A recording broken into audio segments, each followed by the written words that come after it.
welcome to Show Me the Meaning, Wisecrack movie podcast. Show me the money! Different movie, but still thematically makes I feel sense. like it still works. It does work. Yo, what up, everybody? I'm Austin Hayden. I'm joined by the Show Me the Meaning crew. We have Ryan. So, film fans? And if you're watching the screen, say what up to Matt Keebler. I don't know if you can see what I see, but I see Matt, and Matt is our producer, so say what up to Matt, even though he's not on the thing with us, but what up, Matt? And then really say what up to Raymond. Hey, everybody, how's it going? Looks like I am not on the video feed. I wonder if my audio is going through to the stream.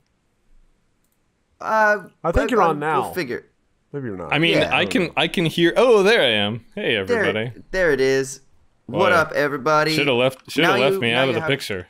There we go. I got my wish. Oh man. But all right. So anyway, this week was kind of a last-minute decision. We were like, if we could do something really cool in the final kind of, we were going to do a different one, which I think we're going to do in the future. Which should we say it? Should we say? Yeah, I think we're doing Moonlight next week. Okay. Yeah. Cool. Yeah, we're going to do Moonlight next week, one, to celebrate Pride, but we wanted to make sure that we had somebody on that was going to chat with us. You've been on the podcast before, Rashawn, but couldn't make it this week, so we are going to be doing it next week. So we were like, what can we do to kind of do something cool and slick that we think that would be interesting for everybody? And we were like, what about Ocean's 11? One, I don't know, have we done a Soderbergh film yet, Ryan? No. Do we do Out of Sight? I don't think we would have. We no, didn't. I don't think we have. I don't think so. I think you requested it on one of the polls one love time. That movie, yeah. Yeah, and we didn't. So we were like, well, shoot, let's do Ocean's 11. And so we're going to be doing the 2001 Soderbergh directed Ocean's 11, starring friggin' everybody charming in the world: George Clooney, Brad Pitt, Matt Damon, Julia Roberts, Don Cheadle, Bernie Mac, Andy Garcia. The list goes on and on. You got a baby Casey Affleck in there as well. So what we'll do is what we normally do. We'll go around and do first impressions, see what it was like the first time, and then subsequent viewings of watching this film, and then what was it like visiting it this time around. Let's start with Raymond. What are your thoughts on Ocean's 11? Yeah, I mean, I've probably seen this movie well into the double digits. This is one of those movies that was just like always on HBO constantly when I was in high school. And it's just so much fun. It's so slick and so well edited. It's one of those movies that when you're cruising channels, you kind of just have to stop and watch. And especially if you tune into the first 30 minutes when they're going through all those vignettes of getting the team together. All those scenes are so much fun. This cast is great, as you mentioned before. I don't know when the first time I actually watched it from cover to cover was, because it's one of those movies, like I said, that it feels like you've seen it just from having watched it in bits and pieces on TV 1,000 times. But I know whenever that first time was, I've probably watched it start to finish 6 or 7 times since then. I just think it's a lot of fun. I don't know what else to say about it. It's really good. I'm excited to talk about it. Yeah, what about you, Ryan? Yeah, this movie is like cinematic crack to me. It's just, it's so well made. And like you said, slick. Like that's the movie I think that gets thrown around with this movie. It's slick because it is. It's like you got every famous person in Hollywood with a director at the top of his game. He literally, the year before this movie is made, just to paint a picture, he won Best Director at the Oscars for Traffic, I want to say. And was nominated twice for Best Director, Aaron Brockovich and Traffic. Yeah, and his last 4 movies or 5 movies, it's Out of Sight, Traffic, Aaron Brockovich, and this movie. And I think The Limey was served more in the middle, but we don't have to talk about that one. Anyway, Soderbergh is such an enigma to me because he has the weirdest filmography with the weirdest bouncing between genres and budgets and non-actors and actors and styles and themes and everything is different in every one of his movies, and I love that about him. It's super hit or miss for me. I mean, not all of them are hits, but this is certainly his most like, I'm going to make something for everybody. This is my gift to the masses, to use my talents to actually make a movie that people want to watch, as opposed to like Schizopolis or any of his Shay Part 1 and 2, his 4-hour epic. about Guevara. Anyway, this movie is awesome. And it's a well-worn formula that has been told before. It's literally a remake, you know, but when you think about Ocean's 11, no one even, I think, remembers that this is a remake from today because it feels so fresh and new with everybody. So hats off to him for making this cool movie. However, he did follow it up. I'm sure we'll talk about this at some point with one of my least favorite films of all time, Ocean's 12.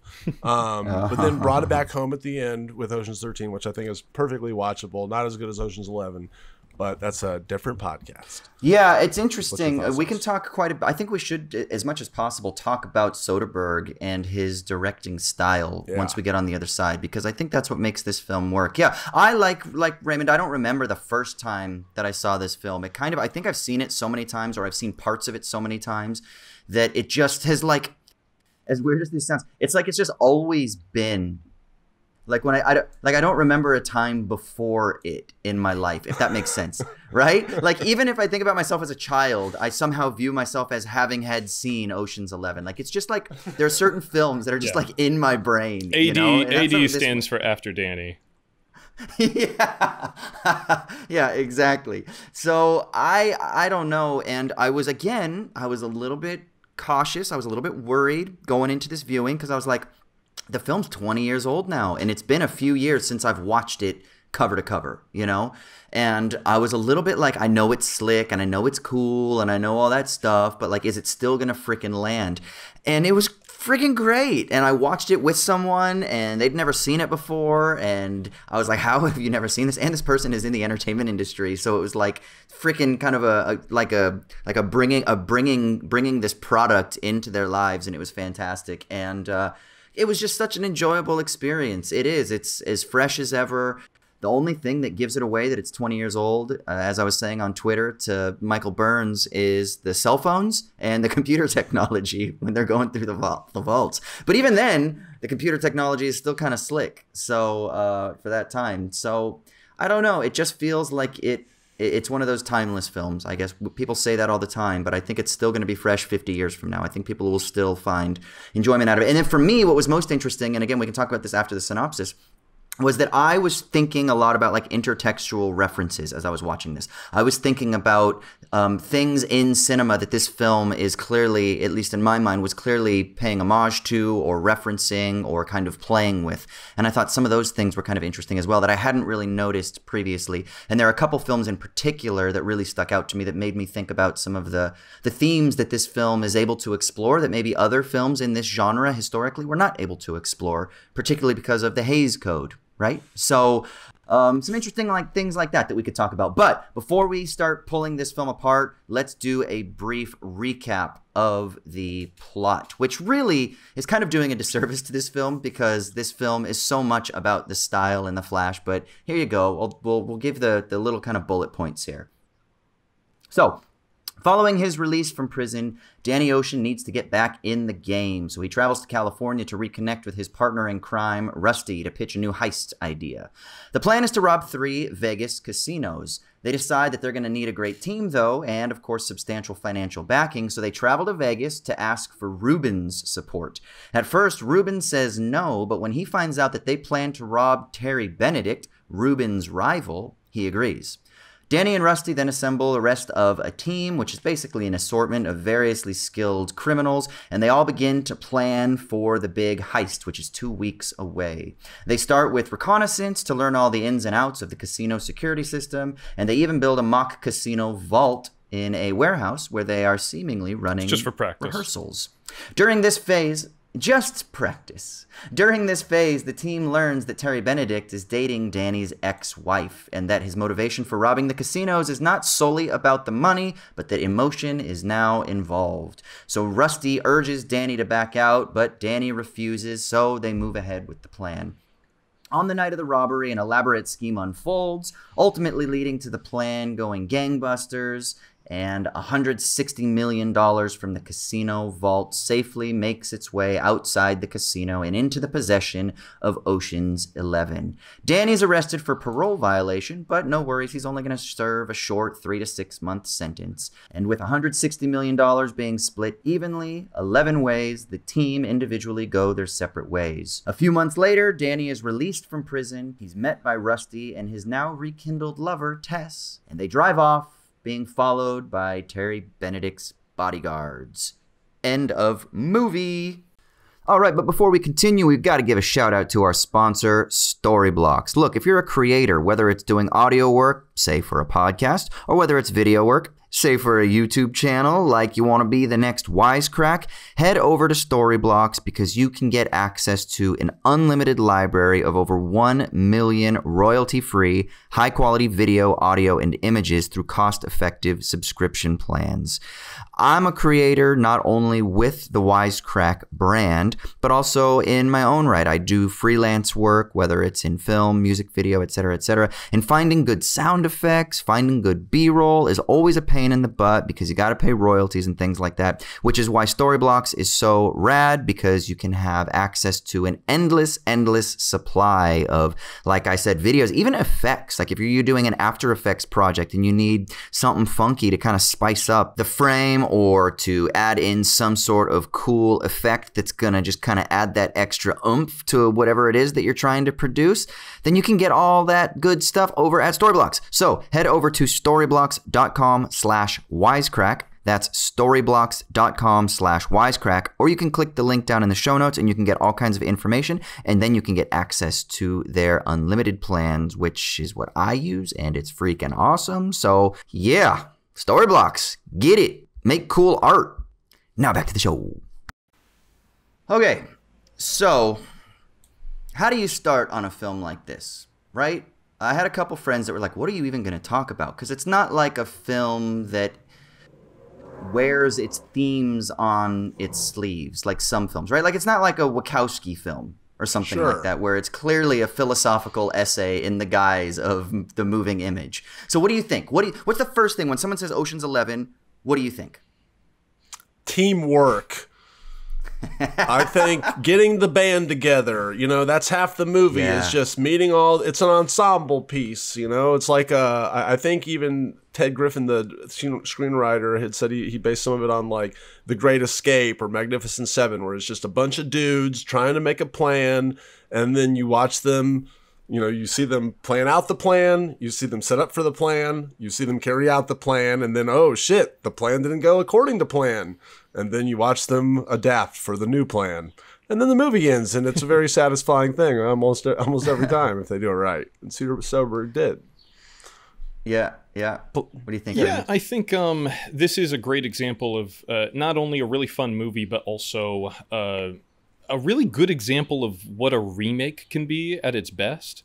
Because if you put this sort of side to side with the Lewis Milestone movie, it's kind of like, it's less like watching a remake and more like just watching a double feature. And I think that's what a lot of the best remakes are. And to Ryan's point, Ted Griffin talking about the sort of ensemble or group movies that like the Men on a Mission movies that inspired this.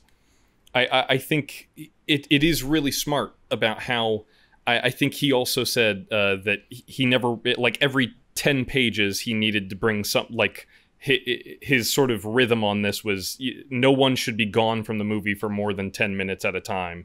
And the way that this ensemble is balanced, you know, when I think about this movie, I think of that. I think of how you never lose track of these characters, how despite such a, you know, it comes in around 2 hours. It's not the shortest movie in the world, but it feels brisk. The characters are light and lively.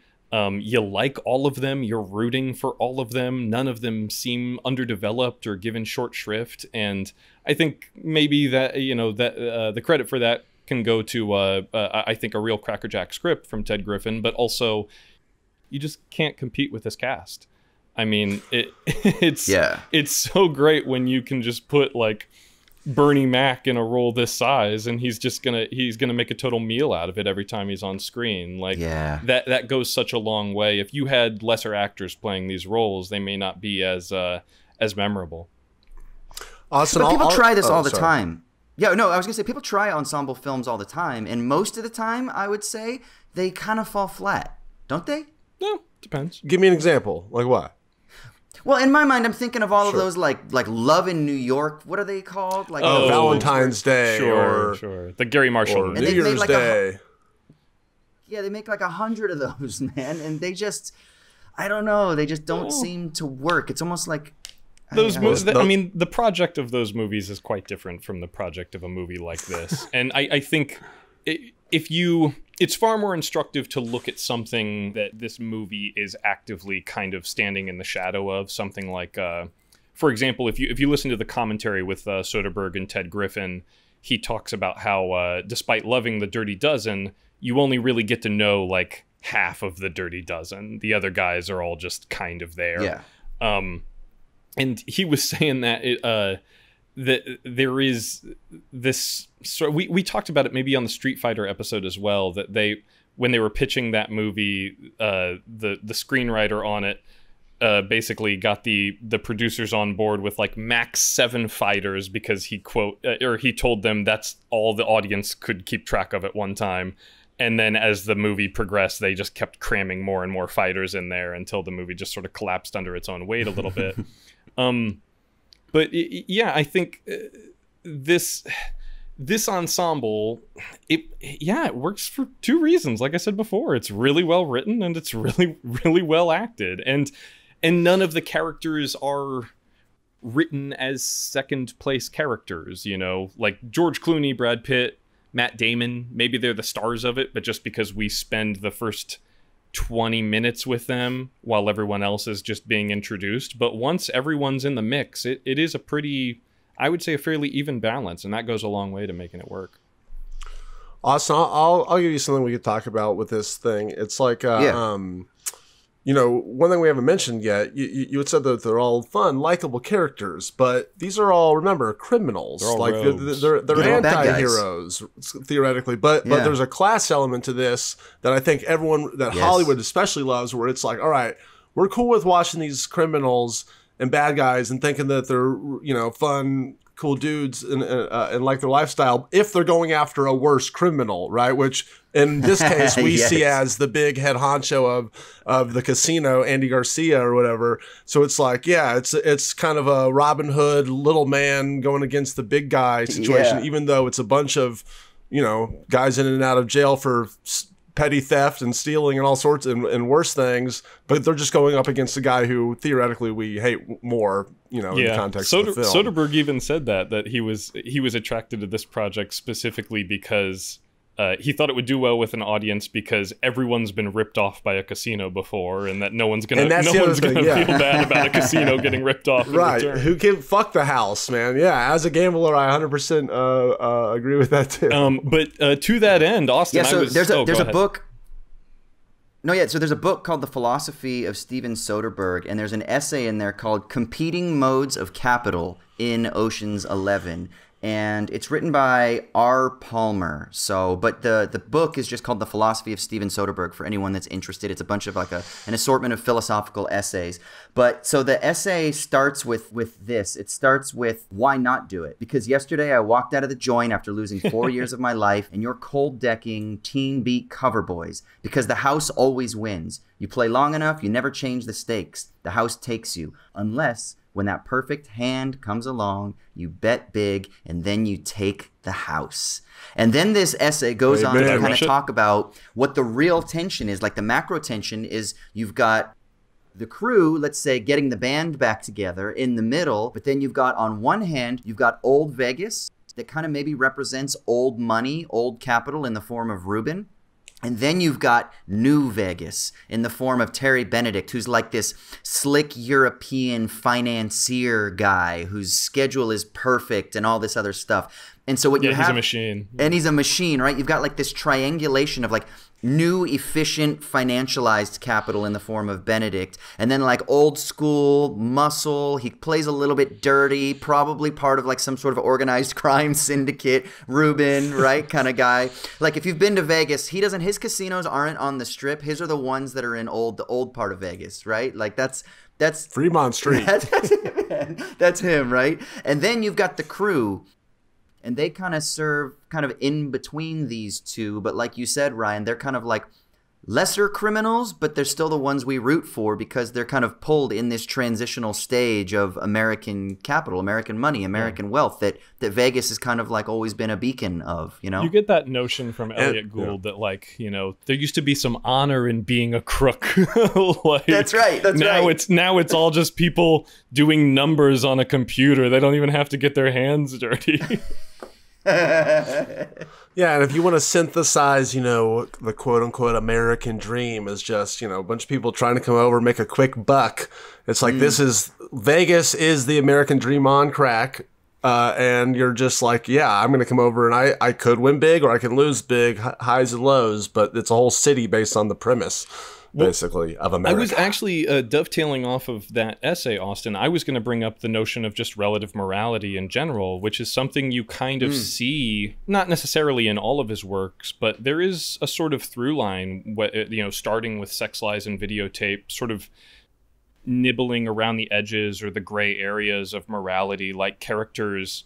For example, I think of James Spader in Sex, Lies, and Videotape talking about how, like, oh yeah, no, I'm aware of my perversion. I've made my peace with that. And when people are like grilling him on it later in the movie, he's just like, yeah, no, I never denied who I was. What's your problem? You know, right. Like there's always this notion of sort of like a hierarchy of, I mean, you see that in Traffic, you see that in Ocean's 11, you see that in The Informant. The Girlfriend Experience, absolutely. The Informant with Matt Damon, which I rewatched recently, just like all of these people who are like very clearly aware of their place on like the morality ladder and just have really no compunction about that because they know like what they did to get there isn't nearly as bad as the people above them, or in some cases the people beneath them. Yeah, sometimes it's called also hierarchical ethics, and you totally have that, right? You've got like Ruben, Old Money. He was an old school criminal when you actually looked somebody in the eye when you broke their legs. Then you've got the new school criminals and Terry Benedict, and then you've got this gang of kind of like whatever they are. But the thing that's amazing about them is this is exactly what Ryan was talking about. It's getting the gang back together. It's about teamwork. They have their own sort of like code, you know, and there is an ethic, and it's kind of like, don't let emotion get involved. Make sure you're doing this for the job because this is going to look out for everybody on the team. And so there's also like a sort of like world, like an economic and social world that this little crew has to abide by in order to accomplish the task. And we root for the task because the crime that they're committing isn't one that we're really offended by, you know? Have you guys seen the original? With Frank Sinatra? And, yeah. With Frank Sinatra. That movie is almost a perfect example of, like, that is Ruben's movie. Like, that is the world that Ruben comes from. Yeah, when Ruben comes out of that world. Yeah, when Matt Damon turns to them when they're breaking down the scheme at Ruben's house, and Matt Damon says, you know, kind of ironically, he goes, so just a smash and grab job then. And they have a little back and forth, he and Brad Pitt. When you watch the 1961, it literally is just a smash and grab. It's Ocean's 11 because they knock over 5 casinos and they need 2 guys per casino. It's literally just like one guy holding a dude hostage while the other guy clears out the vault. And then their 11th is Sammy Davis Jr. going around in a dump truck picking up all the money. And it's just like, it is just so... It's so simple and unsophisticated. And it was, you know, Haze era, although, you know, near the end of it. So at the end of the movie, of course, they're not allowed to get away with it. You know, that's right. Like, so there is just this kind of, I think, sort of unique tension between this movie and the original adaptation. Another thing I was thinking of, because I've been on a little bit of a Matt Damon bender. Ryan, I know you're a big fan of Rounders. Recently, I rewatched Good Will Hunting, Rounders, and then this, and I thought to myself, like, Matt Damon might be playing the same character in all 3 of those. Like, he starts as this genius cleaning up at MIT, and then he ends up getting involved in cards because he can, you know, apply his logic to that. Good point. And then, you know, he eventually makes his way to Vegas chasing that dream, and it doesn't work out as well as he thought. Then he gets in the CIA. And then he gets in the CIA becomes the Born identity. Yeah, of course. But yeah, I don't know. There's an interesting conversation happening between this one and the original. Yeah, let's do this for people that might not be as familiar. Can we talk a little bit about the Haze Code for people that would want to know, like, what exactly was the Haze Code and how did it exert any sort of authority over the filmmaking process, what stories could be told, et cetera, et cetera? It was some bullshit, some government bullshit. Yeah, I mean, it was Tell him, adopted. Austin. What is it? Oh, Austin, if you want to take it. No, go ahead, Raymond. Okay. It was adopted right around the same time as sound was being instituted in moving pictures. The basic idea behind it was to limit the sort of like sexuality and criminality that was depicted on screen, which throughout the 30s, or at least the early 30s, because it was adopted in 1934. Especially coming out of Warner Brothers, there was a lot of like gangster pics that were really big, and people were just appalled by all of this. Seeing James Cagney clutch his chest and howl as though that's the most violent thing that could ever be depicted on screen.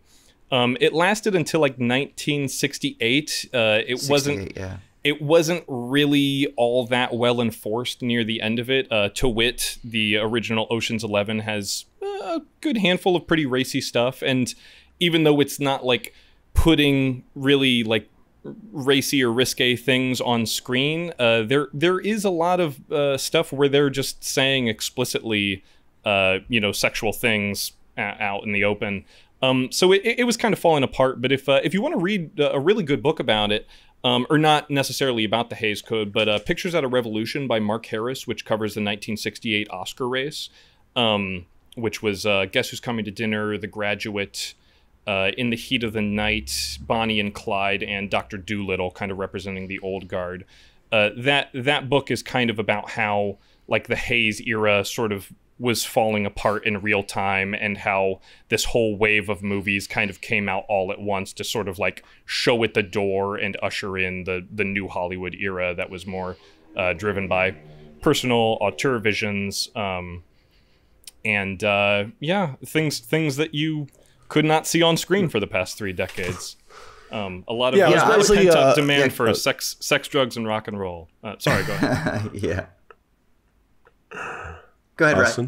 Right. No, right. I was just going to say that, it's just like it was a more strict MPAA kind of thing that was enforced, Austin said, kind of enforced by the government. But Hitchcock was infamously always trying to skirt around the Haze Code, and so he was, it's like, okay, your kiss, that is 6 seconds. You can only do 2 seconds, or you can't even get to the kiss, or stuff like that. And there's a really funny scene shot in, I think it's Notorious, or one of those where it's them on a train at the end, and it's like the final shot is them falling on the bed right as the train is going into a tunnel, so it's supposed to like be simulating a fucking train dick entering into the tunnel vagina, and that was Hitchcock's final what he was leading you with the movie. And that's all sorts of interesting creative ways to get around the Haze Code, and go read about it. I was thinking a lot about one of my favorite movies of all time, but with an ending that just fucking hurts my heart, because I grew up in a world post Haze Code and I want to see the bad guys get away, but it's The Killing. That ending, that has similarities to this movie too. I was thinking Ocean's a lot. That's the film that really like that, and then I was thinking about like some Bond slickness, like especially when they're in the vault and they have like the crazy technology that they have and stuff like that. But yeah, I was really thinking a lot about The Killing when I was watching this, and it's just how you could not let them get away, right? They rob this track, and they have all this money, and you think like, fuck, he's gonna get away, and then that goddamn briefcase opens up on the tarmac, and money is just blowing everywhere. And my heart, when I first saw it, within the last 10 years. The first time I saw my heart, I was like, no. I was rooting for them so much to get away. And it's just funny to think that it wasn't simply a decision of storycraft, but it was probably something that was, forced upon them by the studio. I doubt that, actually. For that movie specifically, mainly because, I mean, if you think about it, that's the Hollywood would want the movie to come out that where the people got away. But like you said, I think Stanley Kubrick, if you asked him, he would probably, I mean, I'm just guessing, but that he would say like, yeah, it's a morality tale. These people, you know, have to be punished at the end, and not necessarily just because, the Haze Code made me, you know, make my movie a certain way. He'd probably be the first person to say fuck you, or just not make the movie to begin with. But in terms of I'm glad you brought up The Killing, though, because that's an awesome film noir with Stanley Kubrick, heist movie of a horse racing track, I want to say. And I had read an article recently about Steven Soderbergh, and they had kind of talked about how he really has made a ton of movies that are considered modern noirs in a sense, which kind of goes back to how all of his movies have lots of anti-heroes with their own kind of morality that we've been talking about. And or every character in the movie has kind of conflicting morality, and they're not necessarily, any of them are good. But his most recent movie, No Sudden Move, is literally a noir film set in like the 50s with that, and then The Laundromat was a recent one about that, the Panama Papers, High Flying Bird. They were kind of saying it's almost like a semi-noir set in the basketball world, and then obviously Logan Lucky, Side Effect. All of these movies, all the Oceans movies, obviously are kind of like fun, hip noirs. I guess, well, I don't know if that's even a thing, but you get what I'm saying. You can kind of fit them into these. They're filled with anti-heroes, and it is kind of that genre is a very moralistic genre that I think that he likes to play with. So do you think that kind of cracks the nut on his directing style, that he is so influenced by maybe this previous genre, and that he's sort of elongating it or working through it to kind of present and offer new angles on what this type of this is this a subgenre, this type of subgenre film can do, and what it can say? Is that, because I'm always curious, like, how to distill like a director's style, their aesthetic. Like, how do we describe it rather than just like, oh, they're a good filmmaker, which is like, yeah, what the hell does that mean? They're great at telling story. Okay, but what the hell does that mean, right? Like, what is it? What do you think we could do to try to crack this nut that is Steven Soderbergh? I think Soderbergh, if you were to ask him, well, maybe not if you were to ask him, because I don't know how cognizant of it he is, but if you read interviews with him, pretty much every movie that he's out promoting, at some point he talks about Schizopolis.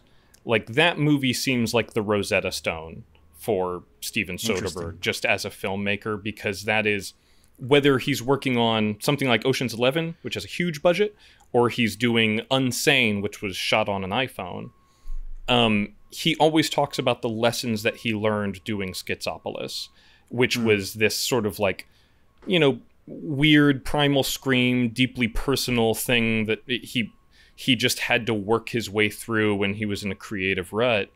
And I think that for me is key. Like, I was we talked about Rebels on the Backlot during the Pulp Fiction episode, and there's a segment in that book Steven Soderbergh has talked about a lot in that book, but there's a part of it where he talks about having Michael Douglas use his celebrity to get them an invitation to the White House so that he could steal shots of Michael Douglas walking around the White House in character. And that was the biggest budget he had worked with at that point, you know, and this is someone who is like, even when you give him a big budget, he figures out a way for his grasp to exceed his reach. He's constantly challenging himself. He's constantly putting himself in these creative positions where, for example, when he shot Shay, that was one of the first major movies to be shot on the Red One, and they were having to like helicopter ice into the jungle so that they could cool off the cameras because they kept overheating. And it's just one of those things that, like, yeah, most people would never shoot a period piece on this brand spanking new digital camera, but to him it was like, well, I want to shoot this period piece, and the only way for it to be economically viable is if I use this brand spanking new digital camera, so fuck it, I'm just going to go push this camera to the absolute limit and see what images I can tease out of it. And I really do think that independent ethos that runs through like every single one of his movies, even up to Logan Lucky, the way that he distributed that film, you know, they did that movie independently, and the entire cast of it just co-owned the movie with him, and whatever the movie made at the box office, that's what they made. he figures out a way to get these things made. He's absurdly prolific. He's independent, I would say, to a fault, except for the fact that he's a great fucking filmmaker. Like, I think that's the big thing for him, at least in my understanding of him. And I really, really admire him and his work. And I think the one big thing I always associate with Steven Soderbergh, regardless of what budget he's working on, he is always independent to his core. What do you think, Ryan? What makes Steven Soderbergh tick? I totally understand everything Raymond just said, but I also, to me, a Rosetta Stone is an interview of him is an interview he gave where he said, basically, if I see another two-shot or of a conversation, I'm going to blow my brains out, in a sense. Like, and I think Matt Damon even corroborated this, that he's kind of totally bored with just the mechanics of making a movie. And I can kind of sympathize with that. Like, it's like, if I write a dialogue scene or something, I'm like, okay, well, now how am I going to shoot this that's more interesting than just shot of view, reaction shot, shot of view, reaction shot. And I can see somebody like him who's so smart, who is just kind of like, yeah, that gets boring after a while. That's why all of his movies have kind of a different aesthetic or feel or style, because I think he just gets bored of, he doesn't want to have a Steven Soderbergh style. He doesn't want you to, he wants you to be able to come into a movie and he's doing something new and different. And he's just like,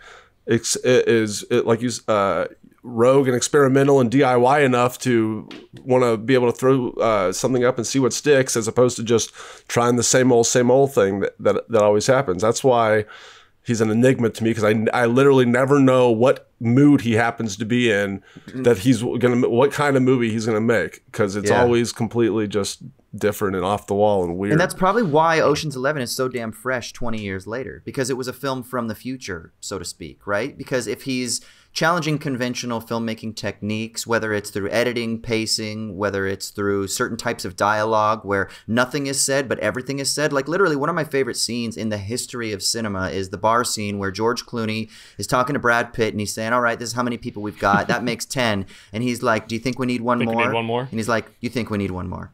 Okay, we need one more. Okay, we'll get one more. And Brad Pitt literally says I know the title of this movie. Yeah, and literally, yeah, exactly. And Brad Pitt literally says nothing. He's just watching TV and has whatever it is, a drink next to him. And that's another thing, too, is Brad Pitt always has like a drink or food that he's consuming, which is another kind of fun little character thing. Because it just, again, it keeps something moving. There's something interesting happening with this character. The character's hands aren't in his pockets. He's sucking down a Slurpee at the dog track or whatever it is, you know? But yeah, it's the filmic form is being challenged, and so it's never stale. And so maybe the reason that this film being 20 years old is still fresh is precisely because maybe we still haven't caught up in so many ways. Like, this is why I get so bored a lot of times with a lot of the product that just gets made from contemporary film production hubs, let's say, because they do seem so formulaic, but it's a stale formula. Maybe one that works and that gives you something nice and easy to shut your mind off. And that's not horrible, but just for me personally, I need, like Ryan, you just said, you never know what you're going to get, right? It's, you know, Steven Soderbergh is like a box of chocolates, right? But you never know. And I need that. I need to be constantly pulled forward by my artists, you know? And so maybe that's exactly what it is that gets me every time with his style, and then in particular this film. Yeah, there's this great thing that Ted Griffin does with this screenplay where these characters, I think it's well established, and they kind of do it almost to the point of self-parody in the sequels. The way they have this shorthand, they speak their own kind of like criminal vernacular. But not only that, there's the scene where Brad Pitt is eating the shrimp cocktail and talking to Matt Damon, who has been tailing Terry Benedict, and it's when Julia Roberts is introduced at the top of the stairs. And Matt Damon is telling Brad Pitt a story about Terry Benedict that he has picked up in tailing him, and Brad Pitt jumps in the middle of the story and he goes, oh yeah, and they did this to his brother, I heard about that. Like, it's little things like that. It seems so simple, but it's little tricks like that that really make characters come to life. Like, oh, these are people who have had these conversations before with other people. It infers that like an on-screen life that they have, that you Ruben, don't have to. I still owe you for the thing from the thing. I'll with never the guy forget. in the place. Yeah, for the guy in the place. And you're like, oh, okay, so there's a back history here. There's a rich history here. They've worked on these types of things before. There's probably some shady, like there's a world that is opened up by what, 4 seconds of like 2 lines of a thing. That's so clever to kind of just keep things moving forward. Yeah. There's another great bit of another great dialogue exchange with George Clooney's first scene with Julia Roberts, which is the first time that we have seen this couple together, and we have to know everything about their relationship from this one exchange. And at one point she says to him, you know what your problem is? And George Clooney goes, you mean I only have one? And it just is, yes, it's snappy. It has that sort of like, it's doing the Howard Hawks thing that Aaron Sorkin has spent his entire career failing to do. That like it just it gives you well, whatever, who gives a shit. But it gives you everything you need to know about these characters, their relationship dynamic. Yes. In this simple exchange that she's pissed at him. He doesn't take that seriously. He doesn't take himself seriously, and that's a serious problem. And there's just like. It's just great. It's just great character through dialogue. It culminates in that line, too, where he says, does he make you laugh? Referring to Terry Benedict. And she looks at him and says, he doesn't make me cry. And when like that one, you're like, oh, shit. Like, okay, I know fucking everything about their relationship now because of this little scene that they've had where they're sharing a drink at this table. Often imitated, rarely duplicated. Like in life, in screenwriting, so often the case is that actions speak louder than words. But this movie is a great example of character through dialogue as opposed to character through action. Not that it's lacking in character through action. Yeah. So I guess if we could just simply say, like, what makes this film work? I mean, we've talked about 1,000 things. Is it slick? Is it the editing? Is it the music? I mean, obviously it's everything, but like if you could boil it down, like Ryan said, people always refer to this film as being slick. What is it that makes this film in particular, having cracked the nut of Steven Soderbergh and what he does so well, what is it about this film that works? I would say that aside from everything else we've already mentioned, that I think that really makes this thing go out with a bang, which is that it does that smart thing that the best gambling movies does, which is does a real good job of misdirecting you. You know, like that's what the con is. That's what confidence games are all about. Yeah. It's like I'm pulling you in and I'm sucking you in, and oh shit, while you were paying attention to all this shit, I was doing all this other stuff around, and then I got away with it. And that big moment, the turn where Steven Soderbergh, we as the audience realize we've been fooled and that they've all gotten the money out in those bags, and it's like part of the kind of the plan that we didn't see or it wasn't told to us and whatever. And that's the moment, I think, where you're like, oh shit, they did it, you know, like, and I didn't see it coming. Like they even hid it from us, the audience, and they're going to get away with it. Kind of like, I think that that's what really makes this gambling themed movie super satisfying is that kind of stuff. And which is part of the filmmaking, you know, which is editing and directing and stuff and performances and not letting you see what's coming. They did a magic trick on the audience, which is cool and hard to do. I agree with all of that. And in addition to taking the audience for a ride, it also has the faith in the audience that you need for a movie like this, that it's okay if we don't explain everything. Yes. Like they'll pick up on these things. Have you guys ever seen Le Trou, the Jacques Becker film? I think it's from 1960. I have not. It's a phenomenal prison escape film. It's actually based on a true story.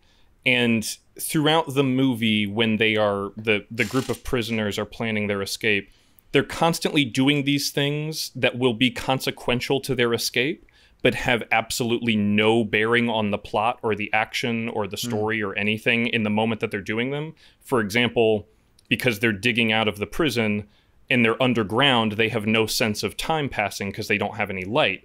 So they have to make a time turner, an hourglass. And in order to do that, they have to get some sand.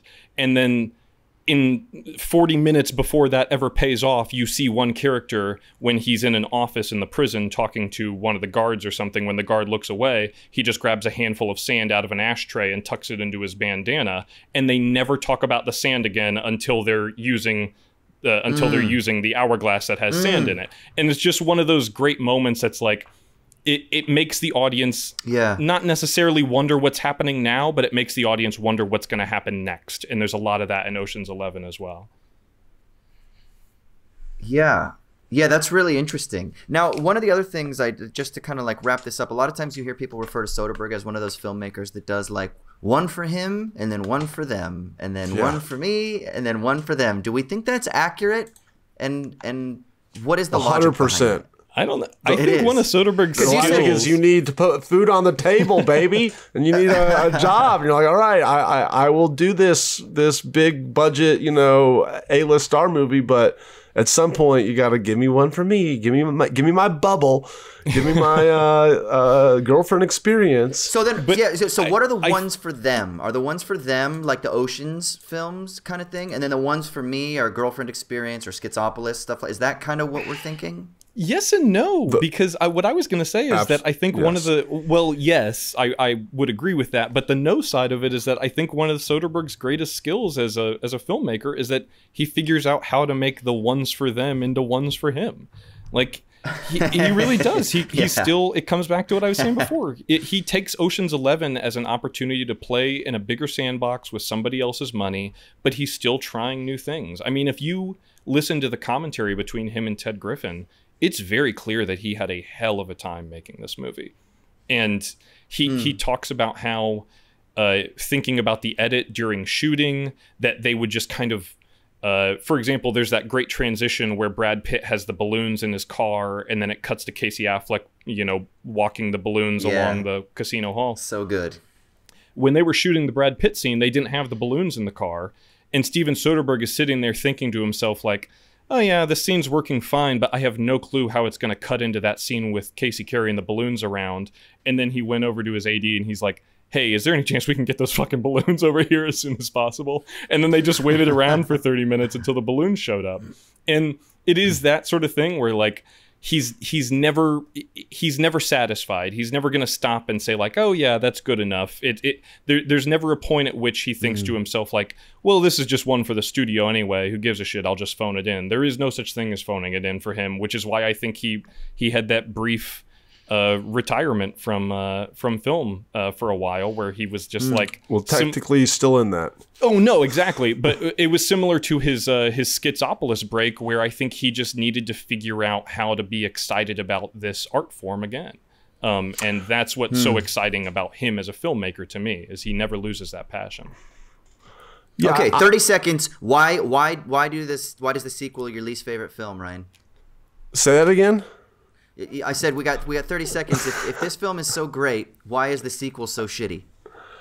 Well, it's too up its own ass and self-aware in a way. I mean and long, very importantly, very long movie, and was way more boring and it didn't work as well in the second movie. Then that whole scene where they literally see themselves, like, or Julia Roberts, his character pretends to be Julia Roberts in real life. That was definitely where, I mean, kudos for trying, but in the theater, that I was like, biggest eye roll ever. I'm like, that's how they're getting out of this. Of course she's Julia Roberts. It was so stupid to me. So all those reasons, maybe some people like it, but I don't know. I thought that they went back to making a pretty mainstream movie, the next one. But I would disagree I agree with what Raymond basically said in terms of, I don't think that he is phoning it in on his ones for them, but he certainly is a guy that's smart enough to know when one of his movies is more commercially viable than another. And so I think that and he'll let them know based on the budget of that. I mean, I think that they thought Shay was going to be a huge, Oscar prestige movie for them. And that was his one for them, but he put too much of him in it, made it too much of him and then made it too crazy. And that one was a huge failure. I'm looking at his thing. Magic Mike, I think, was his idea of like, oh, this is going to be a one for them. It's, got everything. Channing Tatum, dancing guys, date movie. Great and that movie made $1 bazillion million, but then, and it's a great movie too. Behind the Candelabra. People sleep that on that movie. rocks. If you've never seen Magic Mike, it's another one of those let's get the gang together kinds, really but it's good. about Totally. teamwork and camaraderie and dudes. It's freaking fantastic. But I also man. don't know rocks. that I would call that one for them, because I think the origin of that project was him talking to Channing Tatum about his life and saying like, oh, this could be a movie. And then it just kind of took off from there. Yeah, I guess it's our definition of what one for them means. Because it sounds bad. Like it's like, oh shit, I got to make this movie. Fuck, I'm not going to be into it. But I think that he brings movies that are going to be like, all right, this one needs a big budget with a big marketing campaign. This is for the masses. And yeah, I'm only going to do it if I'm into it, which props to him. Definitely times at which Aaron Brockovich seems a little pandery. It seems a little bit more mercenary than some of his other movies, but he was still on the rebound a little bit after, Out of Sight, I think, is a great movie, but it didn't do very well. That's my favorite of his movies, by the way. Go see it. All right, let's wrap up this discussion about Ocean's 11 and Soderbergh. For now, I guess we've got to revisit Soderbergh at some point because the filmography is huge and there's so much juicy stuff there. So we'll put a little button on that and then we'll kind of try to revisit it at some point. But I want to turn to the mailbag now. We got we got a voicemail that we want to play, but then we also got some really thoughtful emails that we'll try to get to as many as we can in the remaining few minutes here. If you want to call in and talk with us about Soderbergh, if you want to talk about Attack the Block, which is the film we did last week, if you want to talk about Inside by Bo Burnham, which everybody seems to still have thoughts on, if you want to talk about Top Gun, if you want to talk about Boss Baby, which we did like 3 friggin' years ago or whatever the heck it was, if you want to talk about Videodrome. We've got to do Top Gun Maverick this summer. Yes, we definitely. So if you want to call us and you want to contribute to the conversation, if you want to ask us a question, throw out a tidbit, please, you can call us and leave us a voicemail at 1-213-534-8807. That's 1-213-534-8807. And then you can email us at movies@wisecrack.co. That's movies@wisecrack.co. We're going to start off with a voicemail from Delaney, who had some thoughts on Burnham's Inside. Hi, Wisecrack. My name is Delaney, and I'm calling about Show Me the Meaning's recent coverage of Bo Burnham's Inside. And one thing I wanted to mention was in his previous special, he had a song, and he talked a bit about how he was really self-conscious about his body. And I think in his most recent special, Inside, we see kind of different levels of, frankly, nakedness. At some point, he's just shirt and underwear, sometimes just underwear, and then at the very, very end, we see him completely naked. And so I'm almost wondering if this is kind of like an external representation of him kind of like opening up a bit to the audience, because I think, as we can see, he kind of went under a lot of mental duress to create this special. So I wonder if that's kind of reflected in how he dressed during the special as well. And one other thing I wanted to mention was at the very end, you kind of see him watching his own special and smiling. And I sort of hope that he's kind of showing this to show that even though he kind of went through a lot of that difficulty, he was kind of happy with how it turned out. So would love to hear your take. Thank you very much. Bye. Okay, so basically, in case it's cutting out a little bit there, but Delaney was basically asking about the kind of body image stuff and nakedness that is a theme in Burnham's Inside, something that he's referenced in previous specials that he's like, I think it's like, he's like, I don't go to the gym because I'm ashamed of my body, but I'm ashamed of my body because I don't go to the gym sort of thing. And he's talked about this a lot. And then in this one, it goes through varying stages of nakedness, in his underwear being partly covered. And then at the very end, he's totally naked. And what do we think about that? Is that Burnham kind of addressing his own like maybe body dysmorphia or concerns about his body and how he's ashamed of his body? The first thing I would say is I kind of thought that maybe it was also like nakedness is oftentimes I have no shame, here I am in total, kind of more metaphorically. So that was kind of one of the things I was thinking too. It's kind of like him saying, just here I am, raw right now, is the best I can. This is I'm not hiding anything from you. I'm doing the best that I can in a digital mediated space to just completely expose myself. I was kind of thinking about that, but what do you guys think? I was thinking it was more like, fuck, why get dressed? It's the pandemic. Yeah, that's partly it too. What's the point of putting on pants? Why not just film this shit in my underwear? Let's go. I hope it was that loose on his production, and and that he wasn't putting that much thought into everything, because I kind of like the fact of how all over the place this thing feels, and Yeah. and loosey goosey, and just it was relatable as somebody who sits around and makes little shorts and just comes up with an idea, shoots the thing later that afternoon, edits that night, and then watches it tomorrow. Like that's kind of what I got the feel of from the aesthetic Very of the much film. in the Raymond, what did you think? Independent spirit, apropos of our discussion about Soderbergh. I didn't really think much of it, not in any kind of qualitative way, because I wasn't reading it as it didn't really register to me that he's had or talked about issues with body image in the past. If that's the case, that wasn't really something on my radar at the time that I watched Inside. But I just saw it as sort of like a signifier of mental deterioration.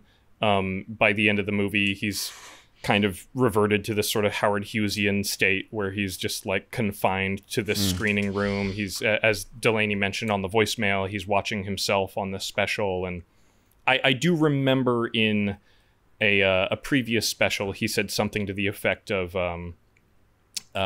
Instagram or social media, just as a burgeoning art form or whatever we want to call it, was this sort of like Ouroboros of the audience and the creators becoming one. And I just thought that the final bit of Inside was a sort of visual representation of that he is in a way creating this for himself, this sense of expression. At the beginning of it, he says, Daddy made you some content, Daddy made you your favorite, open wide. And by the end of it, it's just like, no, this is just for him. And there's like a sadness, but an authenticity to that, even though obviously this is a very clearly planned, produced, and manufactured reality he's created within his little guest home. So I don't know. I just read it as that, but Delaney brings up an interesting point, tying it into some of his previous work. Yeah, and then, of course, with the second part of her question about, is he happy? Is he satisfied with his work? There's the part where he says that I don't know if I'm going to ever finish this, da-da-da-da-da, and then he does. So is there a sense of satisfaction, maybe a tragic satisfaction, too? Because then he has to let it go, right? Which is another thing he says. I don't want to release this because then I'm going to have to be done with it, and I don't want to do that because then what do? Twiddle your fucking thumbs, right? So you kind of do get this obsessive, you kind of get swept up in it when you are creating a project like that. And so is there a sort of like tragic happiness at the end when he finishes it? Or is it kind of something else where it's not that he's happy with the product, like, oh, look at what I made something freaking awesome. But it's like, at the end of the world, what do? How do you create art? This is what kind of Michael brought up in the Inside episode. It's about it being fatalistic. And he's kind of like, well, all we can really do is just fucking amuse ourselves as we go down in flames, right? And maybe that's kind of what he was doing too. The sort of Neil Postman amusing ourselves to death with our somas that we take in digital media. But I don't know. The last thing I want to do is I just want to briefly come to a Top Gun email because I kind of enjoyed this and it has an interesting question.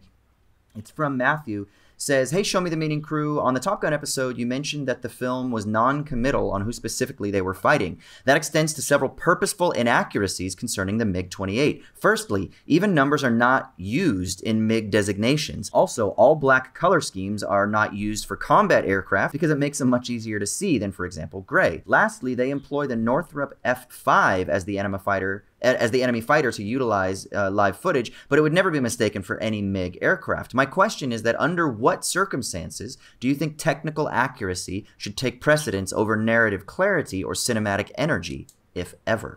What do y'all think? 0%. Yeah, I agree. I don't know.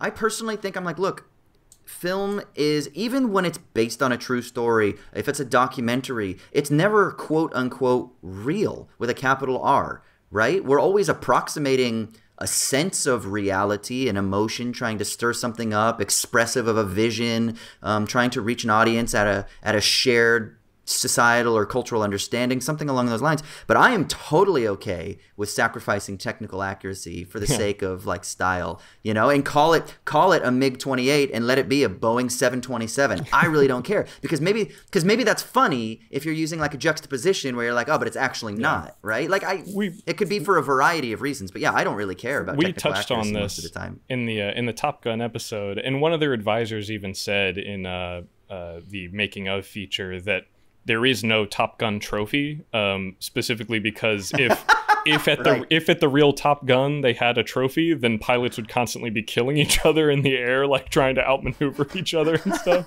because these guys are just that degree of hyper competitive. And I think we even touched on how like these combat maneuvers are just sort of bare facsimiles of real combat maneuvers. Planes never actually get that close to each other. Like they told Tony Scott in actual aerial combat maneuvering, you would never be able to capture two planes in the same movie frame. And Tony Scott was like, well, that's not fun to watch. So I don't know what to tell you. It reminds me of Django Unchained. I remember Tarantino not catching any heat, but there was some firearms historical expert who said like, oh, the pistol that Django carries around that's a historical anachronism. It wouldn't be around at the time. And then Tarantino's response was like, yeah, but it looks really fucking cool on his hip. Like, I don't know what to tell you. Yeah, exactly. I think there's times in movies where it is cool that when someone says, "Oh, that's accurate," you know, especially when a movie has to do with like a field, like a medical field, or if there's some medical drama movie where doctors are like, you know, this is actually an accurate scene. Sure, that's pretty cool, but it's like, do I care about it as on a everyday moviegoer way? No, fuck no. I will say that when it comes to like documentaries and what is a documentary and stuff, sometimes that gets a little dicey in terms of whether if you're portraying something as real and then it's not. I have this movie that I saw recently called Bloody Noses, Empty Pockets. Have you guys heard of this Ross movie? Brothers, Bill and Turner. Yeah, okay, so I had never heard of these guys, and I watched this entire movie literally thinking and believing it was a documentary of this bar's last night in its existence and all these weird barfly people that came to the bar. And then I go read about it like later, and it's like completely staged. And I'm like, but they play it off like a documentary, like a cinema verite documentary. So I was like, was I had, you know, or should these guys, you know, I don't know. At the end of the day, it was a very interesting thing, and a part of me was like, I felt stupid. Yeah, but that ties into the book. Well, but also I was like, there's good aspect job, of like guys. performance art to that, you know. Sure, absolutely. Yeah. I was gonna say, if people are interested in this too, Orson Welles' F for Fake, F is for Fake, is a great movie that kind of explores this, and I would definitely recommend that people check that out. I think you can actually just watch it on YouTube as well. Maybe not, but go check that out because it does explore kind of like the limits between art and fabrication and things like that. So we got to wrap it up there, though. Where can people find us on the internet, right? Ryan, where can people find you? You can find me on Ryan Shorts on YouTube. I actually have a movie about Ocean's 11, and I need everyone to go watch it because it's really important. It's called, it's the Ocean's 8 Conspiracy, I think is what it's called. It's a very important video. Everyone go watch it. This and is let me know what you the think. loose change of our generation. Yeah, absolutely. Raymond, where can people find you, brother? Yeah, you can find me on Twitter and Letterboxd at Crematoria. I haven't done any Ocean's 11 conspiracy videos, but I mentioned last week I did write a more extensive review of Bo Burnham's Inside on my Letterboxd, so if you're interested in more of my thoughts on that, you can check it out there. Sick. And if you want, you can track me down on Twitter, Austin_Hayden. You can find me on Insta, AUS_HAY. Hit me up on TikTok, Austin.Hayden. The Philosophy Podcast. Just Google me. There's stuff out there. Blah, blah, blah, blah, blah, blah, blah. Ryan, send us out. Goodbye from Hollywood, California. This has been Show Me the Meaning.